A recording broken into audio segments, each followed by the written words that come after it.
Goober Awards 2018, celebrating excellence. The Goober Awards 2018 is proudly sponsored by Ecom Ghana. Do you feel left out in your education or career but still want to do something about it? Then don't fret. If you are a resident in the UK, British or EU citizen, then there is hope for you. You are in the age bracket of 21 to 55. The UK government is offering grants, scholarships and financial support for first degree to masters in various courses. The government will pay all your fees and you can educate yourself in a peace of mind. From £21,000 per year for first degree, etc. Get in touch with GEM Educational Consultancy and we will guide you in applying for this facility. We are situated at 51 Albany Road, Hornchurch. The postcode is RM12 4AE. Telephone 079 0479 3019 or email us pastorjoeka@yahoo.com. Get financial support and acquire a degree. Are you looking for a job as a general nurse, theater nurse, ODPS, community nurse, healthcare assistant, mental health nurses, midwives, sterile services, domiciliary services? Then look no further. Bright Stars Plus Healthcare Agency have vacancies with good pay rates in London, Hertfordshire, Bedfordshire, Cambridge, South England, West Midlands, Sussex, and North of England. To apply, visit www.brightstarplus.com or you can call us on 073 890 64632. The number again, 073 890 64632 or email info@brightstarplus.com. Bright Star Plus, the best in recruitment agency. 10, 9, 8, 7, 6, 5, 4, 3, 2, 1. Hi, you're welcome to the Mindset with Tony Williams. I'm quite delighted to have you guys here tonight, and we're going to be talking about how we could be the best versions of ourselves, be an effective person and do what we do best. We've always got to figure out that these things start from our mind. So today, which is the maiden edition, we're really going to be looking at how, our mind impacts us as an individual and how we turn around and get the best out of who we are on planet Earth. So I'm going to give a little bit of a background about myself and what I do. My name is Tony Williams and I'm a transformation and mindset coach. I'm a husband and a father, and alongside doing the transformation and mindset coaching, I'm also a web designer and digital marketer. I create content for both personal and corporate people. I'm a Pentecostal Christian, a practicing Pentecostal Christian, I should say. And I also, in terms of passion and hobbies, my hobbies are football, reading, traveling, listening to music. I like a lot of me time. Passion is to see people just achieve their goals in life, overcome adversities, do what they do best, become the best version of their self, as I said earlier on. And with philosophies in general is, for me, my philosophies are simply 5 words. It's all up to you. That means whatever we want to be in life, whatever we want to achieve in this world, is down to us. Nobody else at all could help us be what we want to become in life. We've been created into this world by our creator. We've been given everything we need to be the best version of ourselves. Now, somewhere along the line, we might have, been distracted or experienced adversities or gone through the wrong, situations in life that's diverted us. But that doesn't mean that seed that has been provided to us by our creator when, you know, we came onto this world has been terminated or has been extinguished. You know, if we apply the right mindset, we apply the right tools to the mindset, we'll be able to find ourselves back on track, you know, in line with what our desired plans and purpose and our fulfilled goals and dreams are in the world that we live in today. So that will be most about what this maiden edition of the show would be. It's just giving a broad outline about the human mind and how it works and how it affects us, how it allows us to become what we need to become in life. So I hope you enjoy the show.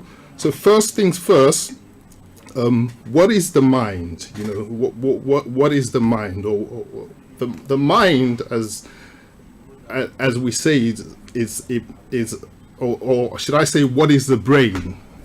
What is the brain and the mind? Or is the brain and the mind, are they the same? That's a question that we normally get. Is the brain and the mind the same? And scientifically and theologically as well, you know, they're not the same, because if we have to look at, you know, what the brain or the mind is, or what, you know, those two things mean to human beings, we could only really look at two parts, you know, or we could only go to two parts for references. We could either go to science or we could go to theology. And if we look at if we go to science, you know, science would be able to define the brain as an organ, you know, in our head, or, you know, a visible organ that allows us to feel, to think, to touch, you know.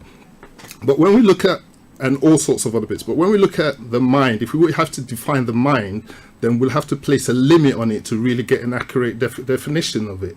And in my view, I don't think, because the mind is sort of so infinite, you know, the mind is a vibration of thoughts, you know, and vibration of thoughts could span from one end of the universe to the other. There's not an accurate sort of definition that you could really put on the mind, you know. So I always say them, you know, even the most powerful microscope in this world, you know, all they could see of the mind is a wave of thoughts, a wave line of thoughts, like the brain's activities or the neuronic activities in the brain.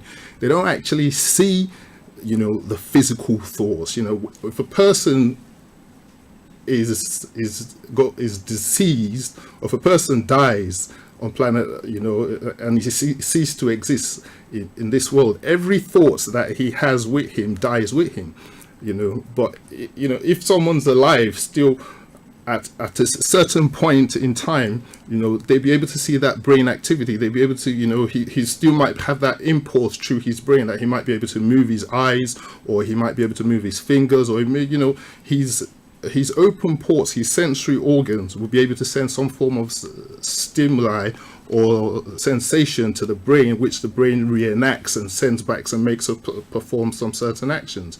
But in terms of the mind, it's difficult to really ascertain that. You know, even the most powerful, the most, you know, best scientists of our days and past, you know, they struggle with giving an accurate definition of it. So if we go to theology, or if we go to a scientist and say, you know, define the mind, you know, they would tell you it's a wave of energy, it's a vibration of energy, a wave of thoughts.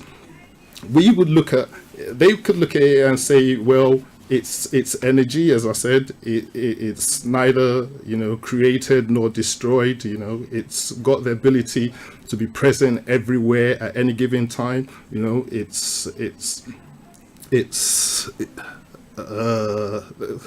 I'm trying to find out a different one that I could use as well.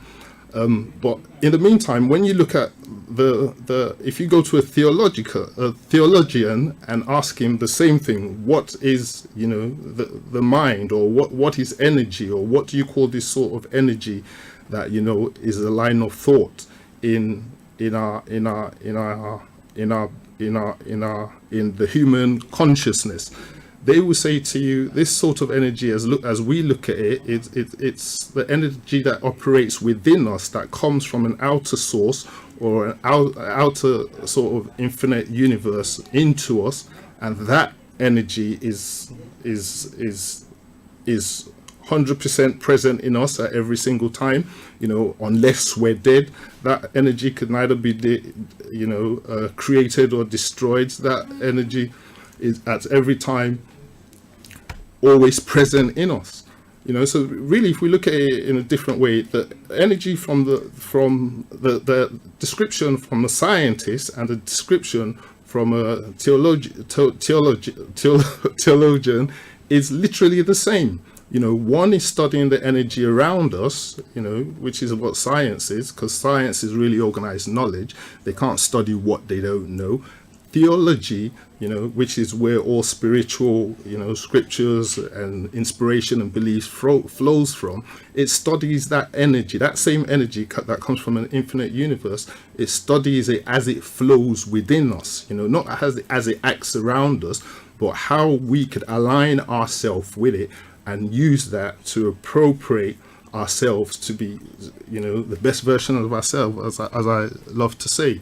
So that in turn is literally the difference between the mind and the brain. So the mind is not exactly the same as the brain. The brain it mirrors itself with what the mind wants.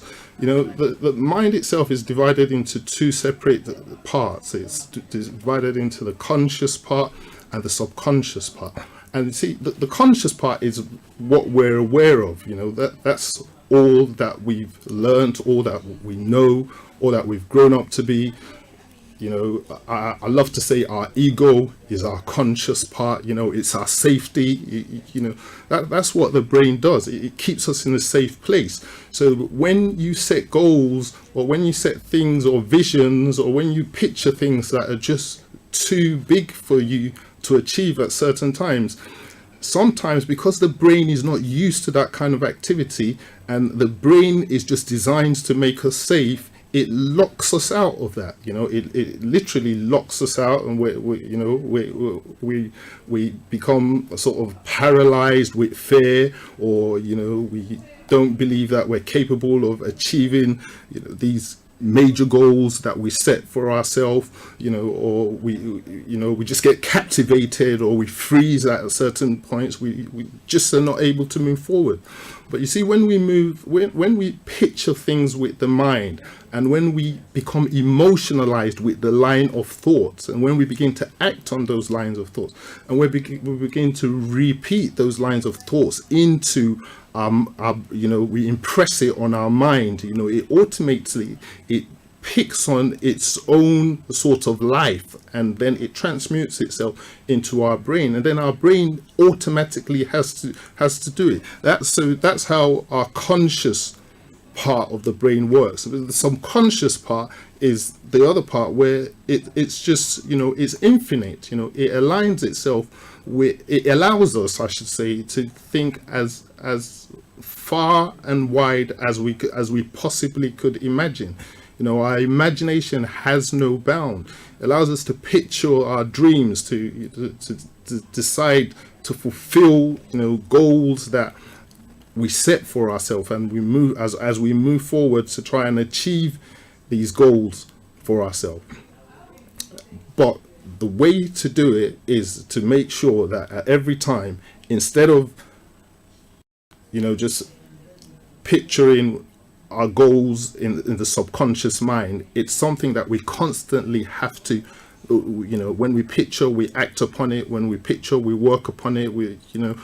There has to be a constant form of repetitive action for our subconscious mind in order to take it and impress it on our conscious mind. And once that's impressed upon our conscious mind, then we'll be in a better position to start acting out everything that we desire, or we start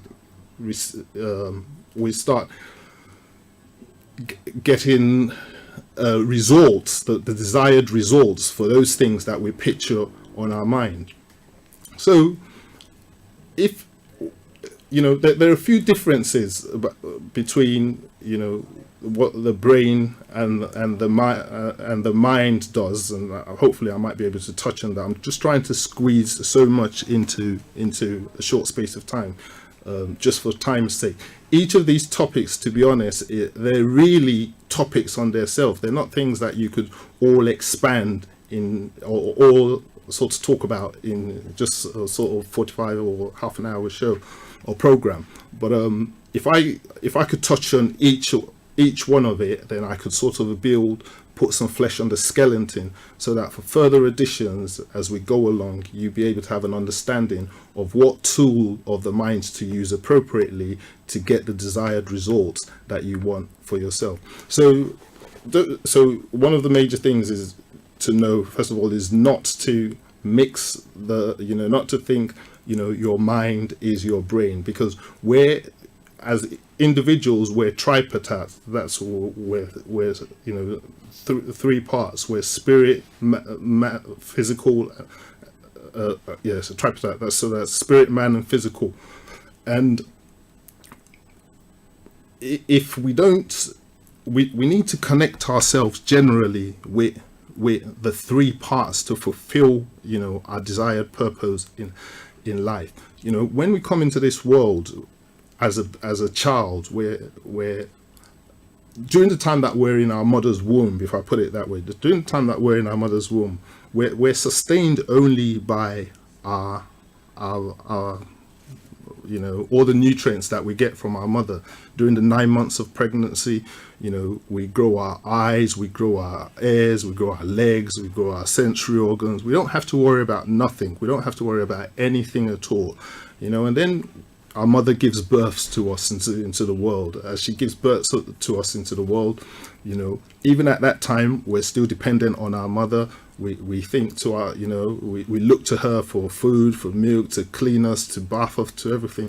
And then it gets to a time where we become to get as toddlers, and we begin to get into the structure of this society or this world that we live in. And then, or the school society or educational society, and they say, okay, from the parents, we'll take it from there. We'll begin to teach you how this person should be as an individual. At that point, they start to teach us, how to, educate ourselves, how, you're meant to live in this society, the morals of the sort of world as it is, and totally, in a way, as we go along, they take us away from the natural source of the infinite universe, or the infinite intelligence that we were attached to, that sustained us through the 9 months of pregnancy, that grew us, that that kept us alive as a child and brought us onto this world. They sort of steadily detach us from that, and then as we grow up through that system, when we get to university, when we get a job, we start relying on our own intelligence now. That this is, and if you look at all this structure going through, it's become habitual. It's like organized knowledge. It's what we now know, that we now rely on, and we now sustain, and we use to sustain ourselves. So as we go along, we get to a place where eventually we start to develop what we call an ego. And, as an ego, the acronym EGO, we define, or we break it down to edging God out.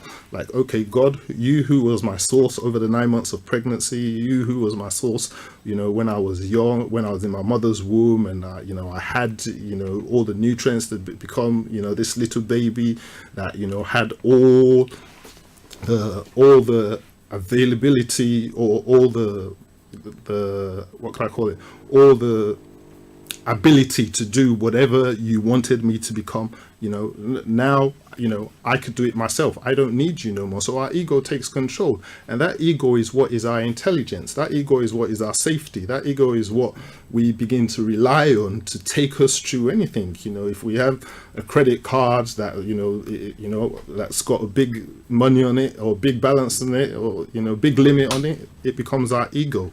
If we have a big house, a big car, if we have whatever we have, it becomes our ego. So we literally, that becomes our safety pot, and we edge ourselves out from the kind of intelligence that sustained us, that we ought to align ourselves, that at the form of creation said to us, like, okay, you're going into this world, you go and prosper, you go and do and have dominance over everything, you know, whatever you lay your hands, you go and prosper, you know. And then that ego begins to limit us in areas where we ought to be, where, because we're now physical, we've detached ourselves from that spiritual source.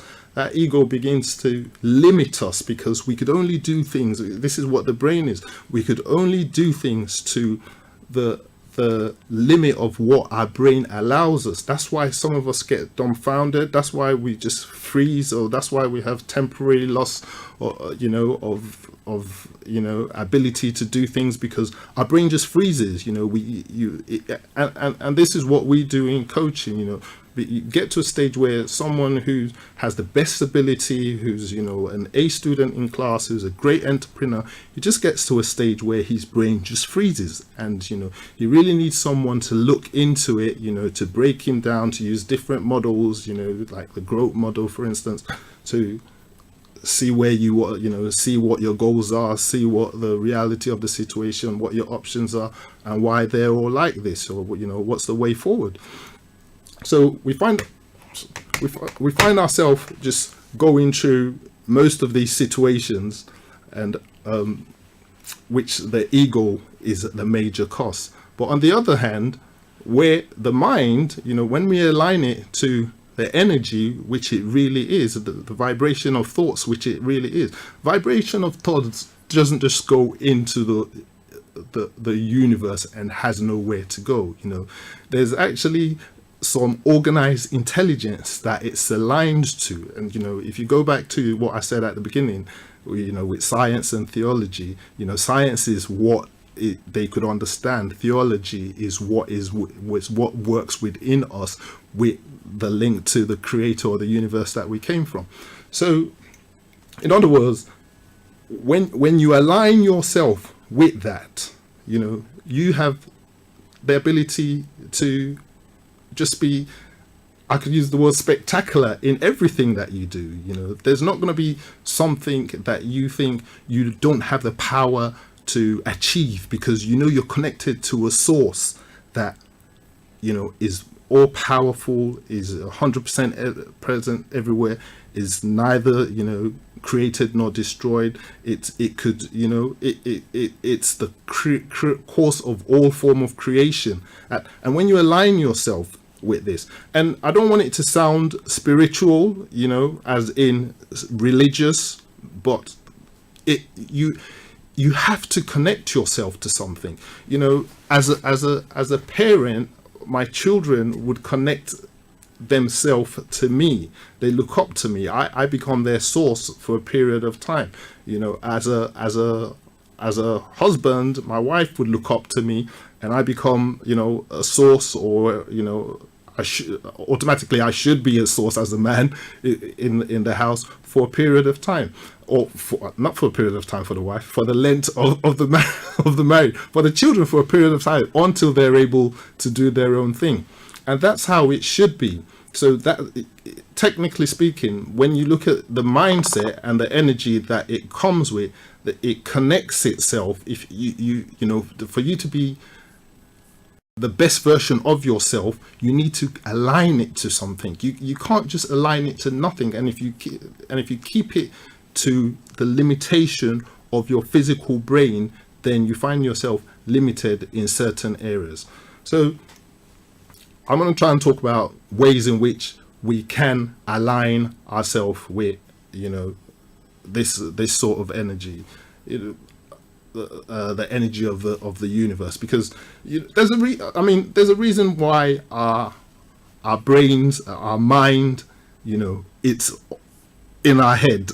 I always say this, you know, our creator, since our brain is an organ and our brain is a reflection of our mind, our creator could have decided to put our brain anywhere else. You know, he could have put our brain at the bottom of our feet. He could have put it, you know, in our arms. He could have, but he put it up here for a reason, and that reason is so that it could be an antenna, you know, to the the energy that comes from above. We're not getting no energy. If it was down there, then we would say we're getting energy from the ground, but we're not. We're getting energy from the source, which is above us. So if our mind thinks high, wide, and far, we're able to, take that energy, appropriate that energy, impress that energy upon our brain, and then our brain, after taking it in, it sort of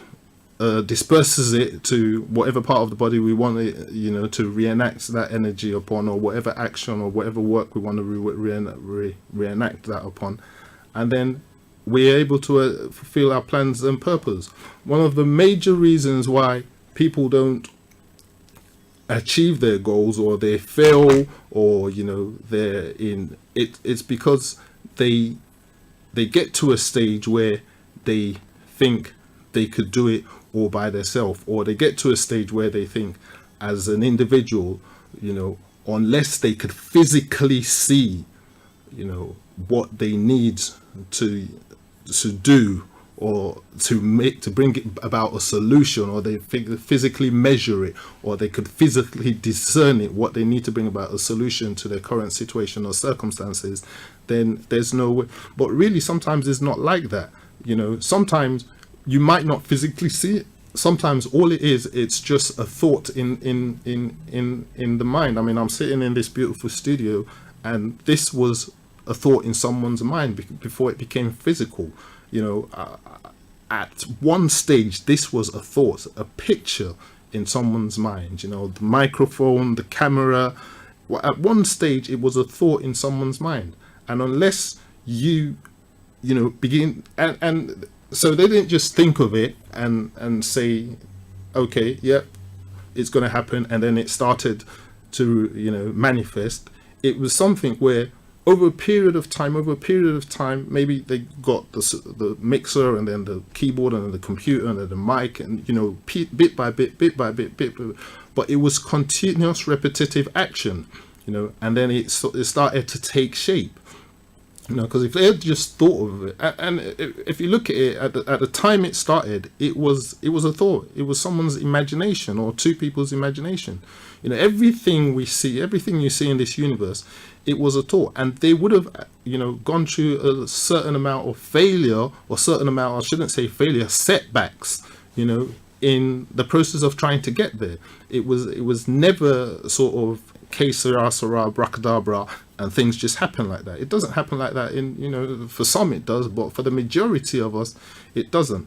So it would have taken a whole lot of perseverance, and a whole lot of belief, and a whole lot of repetitive action, and a whole lot of just recreating that picture in their self, recreating it.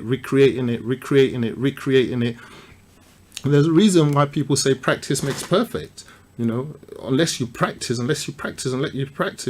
best professionals, yes, some people are born with a lot of skills, but most of them, you have to hone into those skills. You have to continually hone into those skills. I like to play football, as I said, and Ronaldo and most of those great players that we see out there, as much as they're talented and we believe they have the skills, what has brought their skills to peak is the continuous practice of what they, of them honing into their craft. So they hone into their craft every single day at every best opportunity that they have. They try and hone into their craft. So for us, in order to get anything done, we have to make sure that, we use the imaginations we get, the intuitions we get, everything that, comes across us as a wave of thought or a vibration of thought into our mind.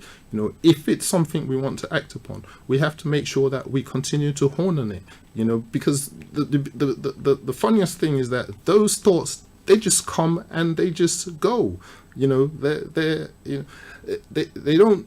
It could be long-lasting thoughts where it's constantly bugging you, but the majority of thoughts, they're just silent. They're just a wave. They just come through, and if you don't learn to pay attention to those thoughts at those particular times, then you might have just lost it, because it might show up at 1 minute, and then for the next minute you've totally forgot it, because you got distracted by the safe haven of what your brain actually gives you. Your brain gives you a safe haven. So, in saying that, it has been said that 95% of our life is run by our subconscious mind. So those, and 5%, our conscious mind only runs like 5% of our life. So that 5% of our life is our safe haven. Those are things that, our brain just feels we're safe to do. But technically speaking, 95% of thoughts, run through our minds that, we sometimes just not aware of. These thoughts are just like habitual thoughts. These thoughts are things that we just do, that we just think, so we're conscious maybe for 5% of the time. They say someone's concentration span is what, 15 at best, 15 minutes for most of us, 20 minutes, so that's how it is. And then for the rest of the time, or for the rest of the day, or for the rest of the percentage of time, we're not conscious. We've imprinted so much habits onto our subconscious mind that we do those things, just without thinking. How many times have we been sort of just driving up the road, and between where we started and where we just decided to be aware and conscious, we could never figure out, all what passed us, because our mind has just gotten into auto drive. We're in an auto drive period where we're not thinking of anything else. All we're thinking about is just, emptiness, to be honest, or we're thinking about things that is not really particular to our situation, or particular to what, where we're going at that time. I could drive from here to home, and it could be maybe only 3 or 2 quarters of the journey that I become aware that, oops, I'm not actually present at this moment, in this car. I'm just on auto drive, because my subconscious mind is so used to that. I do those things without even thinking about it. And that's how it is. So there's so many things that we do, that we just don't think about it. And if you could calculate, or if you could just try and imagine the length of things that you do that you're not aware you're doing, or you just do it habitually, and if you could say to yourself, I'm going to take some time out and be more aware of these things, and put some time, or I'm going to put some effort into being aware of these situations, then we'll be able to shift, the balance of the percentage of the time that we're just, operating in autopilot or auto drive, and be more aware. And as we become more aware, then we're more present, we're more conscious, and we're capable of achieving more things. But if you look at it, there's 95% of space, empty space, that is available in the mind, that's available to use, that is not really being used, because it hasn't really been transferred to the brain to be imprinted upon. And for us to fulfill purposes, fulfill destiny, fulfill plans, have a happy life, be present, be healthy, we have to learn to be more present. We have to put that effort into just sort of working on the mind constantly, just like going to the gym, just like how you would use a gym instructor to sort of build your muscles. You've got to build the muscles of your mind. You're not really building the muscles of your brain, because those the parts of the brain are all set anyway. So you're building, your the sort of transportation vessel of your mind. You're building it, you're making it more effective. You're making those thoughts, everything that you think about, the things that you know, the things that the things that you don't know, I beg your pardon, the things that you don't know, the things that you don't know that you do, the things that you can do, you're trying to bring that more into the forefront of your mind. You're trying to pay attention, you're trying to be, just simply sitting down and sort of counting your breath, not as in counting your breath, but being aware of the breath you take in and out brings you into a state of awareness. Just sort of counting back from 5, 4, 3, 2, 1, it snaps you out of distraction and brings your mindset into there's a difference between counting 1, 2, 3, 4, 5 and counting 5, 4, 3, 2, 1, because 1, 2, 3, 4, 5 is autopilot. 5, 4, 3, 2, 1, you have to think about it, and it snaps you out of that sort of mode of just thinking or just being in a state of subconsciousness, and brings you into awareness. So for me, I do a little bit of exercises. I could look at my goals, I could look at the current situations, I could look at what my options are, I could look at what my ways are to change these goals, but it's all reenacted in my mind several times, and it doesn't mean it's going to happen overnight. It doesn't mean it is happening overnight, but you begin to see improvements. As they say, a journey for 1,000 miles, it starts with a single step. But as you go along those steps, you learn to be accountable to yourself, to know where you are at this particular moment, because you're in awareness of yourself. You know how far you've gone and how much better, how long left you've got on the journey. Most importantly, you know how to celebrate yourself. You don't have to wait for anyone to come and celebrate for yourself. And then you, in those lines, because whatever circumstances you are at that point, it's giving you thoughts, and those thoughts are generating feelings, and those feelings, are generating actions or results. You know how to learn to touch on those. How to learn to listen to those feelings, or what I could say, feel those feelings true. So you actually feel the feelings all the way true, and then before you act upon it, because that whatever feeling you have is a line of thought that has generated that feeling. And what most people do is or what many people do is they, instead of having the thought and the feeling and then the result and the action and then the result, what they do is they have the feeling and then the thought. They let their feelings think for their mind. That's what brings out the wrong reaction.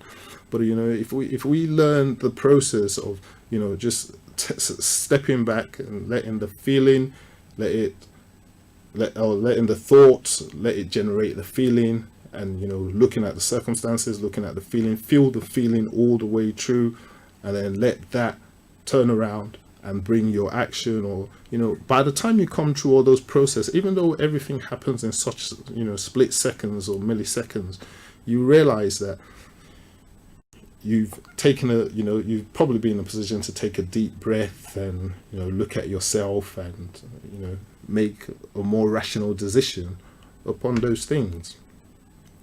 Another good way in which thoughts, or in which we could sort of reenact, or we could impress things, I should say, the thoughts on our subconscious mind, is actually by believing in ourselves. We've got to, and it has to be tied to something again. Whatever religion you want to be in, you could tie it to it, but for me, I tie it to God, my source, and I tie it to the scriptures, what I believe in, because that's my own belief, and everybody could have their own individual belief. If you want to believe in a stick, you can believe in a stick. If it works for you, fine.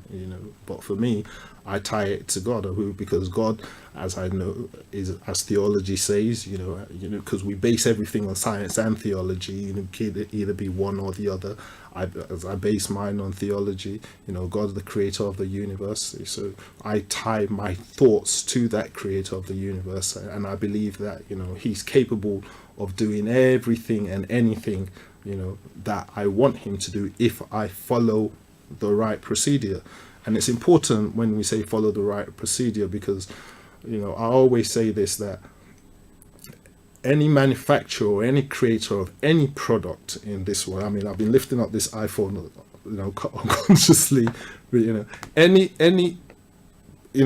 creator of this iPhone, I mean, now it's probably not really manuals a little more. It's all online. But in order to get the best usage out of this iPhone, the creator or the manufacturers they've given us a manual, and maybe I'm so excited about this iPhone and I just start peeling it and dig right into it.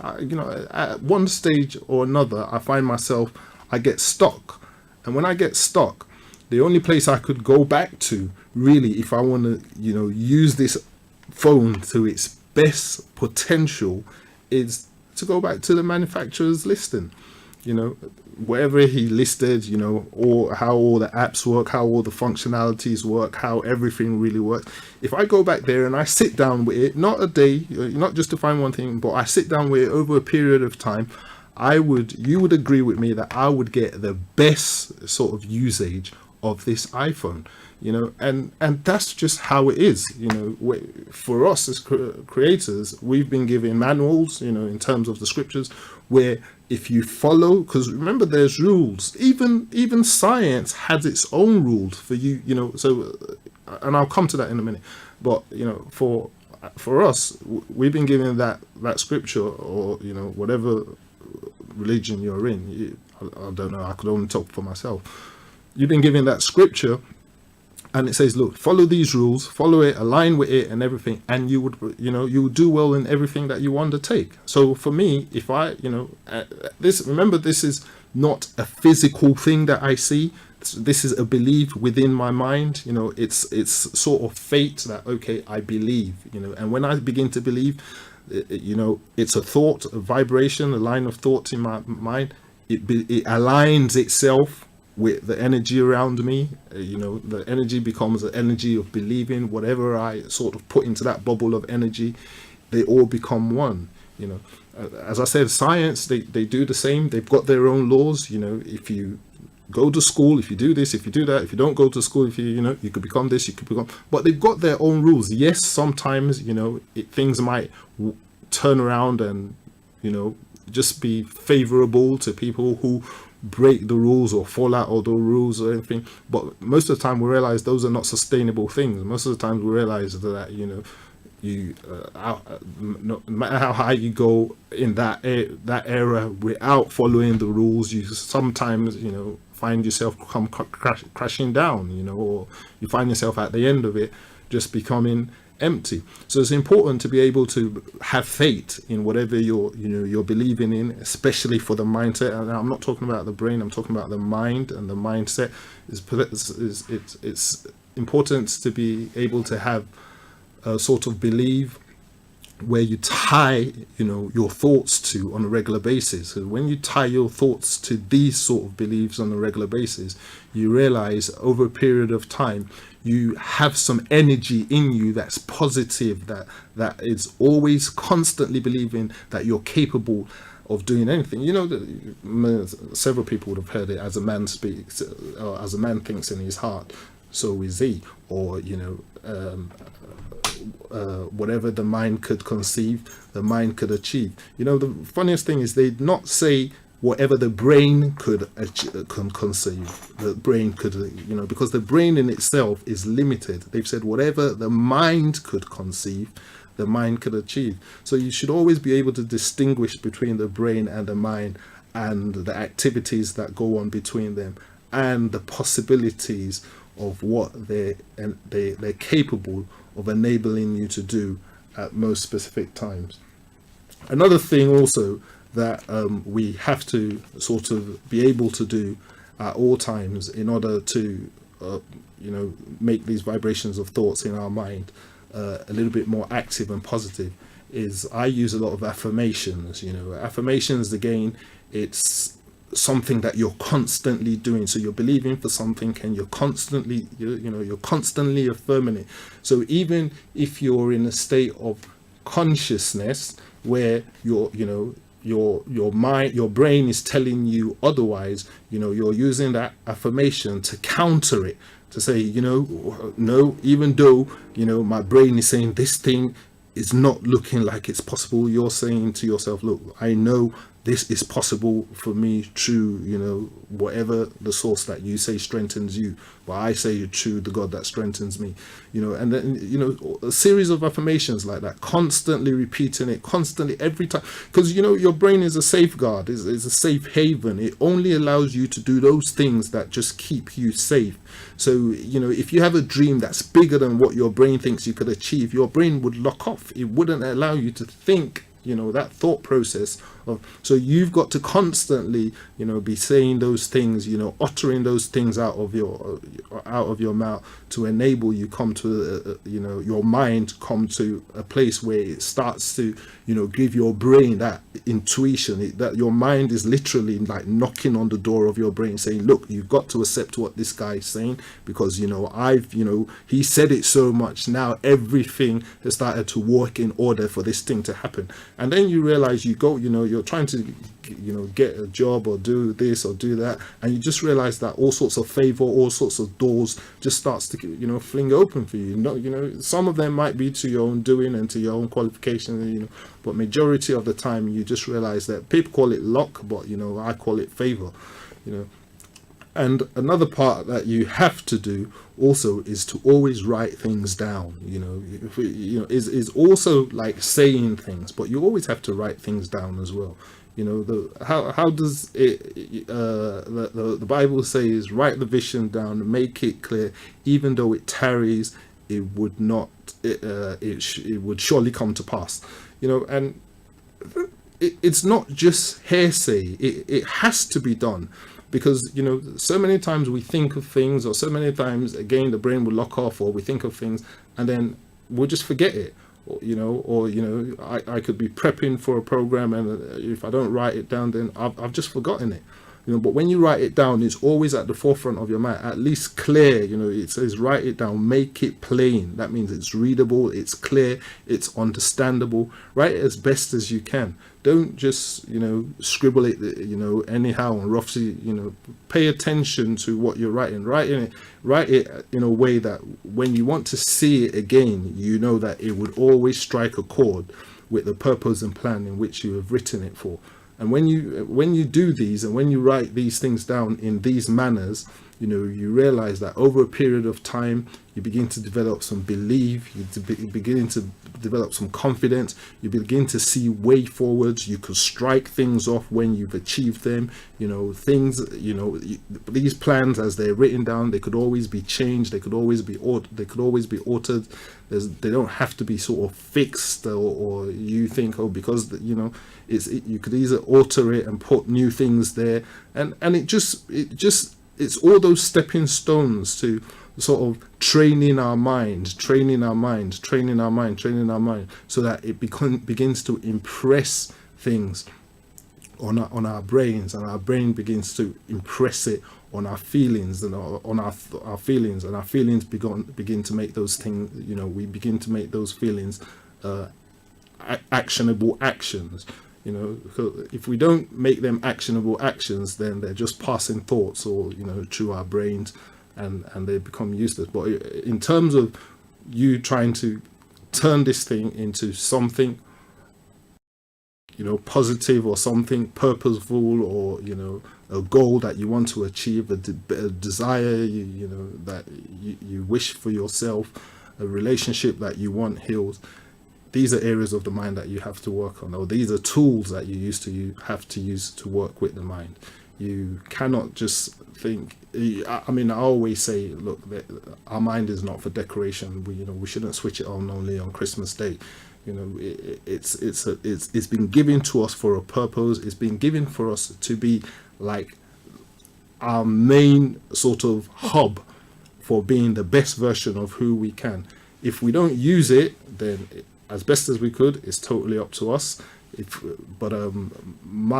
will urge each and every person to look deep down into their self. Like, as much as you feel like yourself, when you pull the layer of your ego back, or when you pull the layer of all the intelligence that you harbor in your physical being back, what else is there?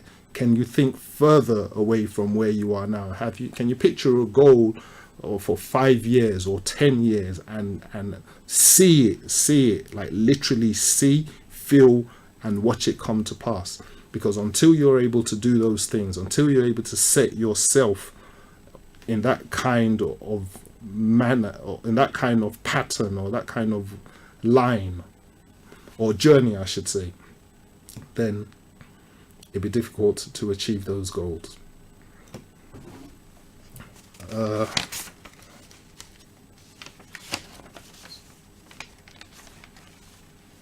So that would be it for a maiden edition. I've touched on a few things that I think are important to the mind. I've differentiated between the brain and the mind. These are easy and practical tools that we could use for ourselves. You know, these are definitely nothing that we need, as I say, outside forces to influence on our behalf before we reenact on it. These are things where, for us, if we pay attention to it, if we put ourselves into that form of awareness, you know, if we take time to look at the right things in the right way, from the right perspective, then we surely would be in the position to attain our goals and our desires for today.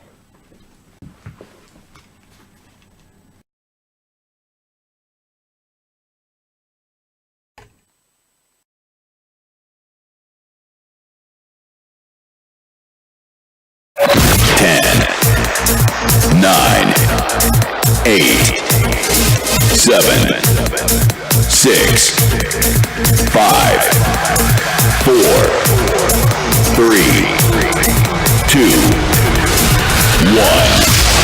This is Starr Radio UK. This is Starr Radio UK. Online, on mobile, soon on DAB. This is Starr Radio UK. All around the world. African Caribbean radio station. Only the best music. This is Starr Radio UK. 10, 9, 8, 7, 6, 5, 4, 3, 2, 1. This is Starr Radio UK.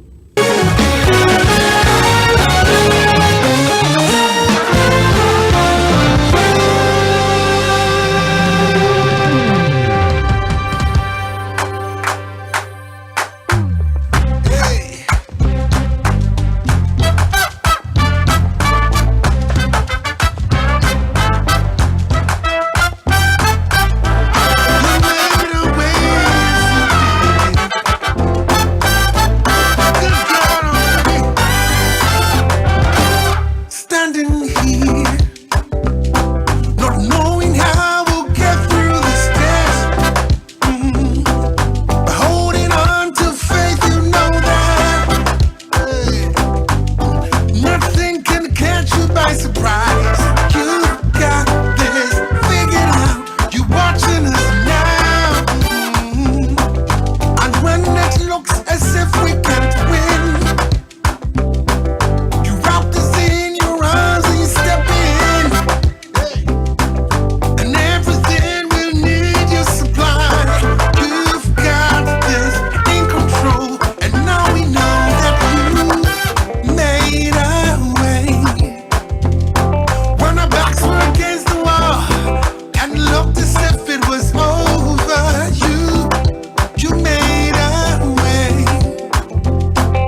London.